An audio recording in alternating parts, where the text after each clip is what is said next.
मराठी गुजराती वाद काय सांगता? हा मराठी गुजराती वाद आहे, हा जाणीवपूर्वक उद्याची येणारी कॉर्पोरेशनची निवडणूक डोळ्यासमोर ठेवून जाणीवपूर्वक निर्माण केला जातोय। ज्या प्रकारे विधानसभेमध्ये लोकसभेमध्ये बटेंगे तो कटेंगे हा नारा देऊन हिंदू मुस्लिम मतांचं पोलरायझेशन केलं, तशाच पद्धतीनं हे अशा प्रकारची वक्तव्य करून महाराष्ट्रीयन प्रांतीय आणि परप्रांतीय अशा प्रकारचा भेदभाव करून या ठिकाणी मुंबई महानगरपालिका हातात येते का हा बघण्याचा हा डाव आहे।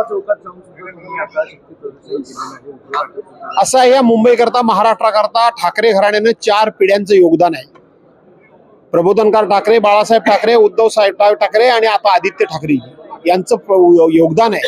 आणि म्हणून त्यांनी हुतात्मा चौकात जाऊन शपथ घेतली, काय वाटेल ते झालं तरी चालेल, कितीही त्रास सहन करावा लागला तरी चालेल, कितीही कष्ट उपसावे लागले तरी चालेल, परंतु माझी मुंबई जी तुमच्या 106 हुतात्म्यात म्हणून मिळालेली मुंबई आहे ती आम्ही कोणाच्याही परप्राय हातामध्ये जाऊ देणार नाही।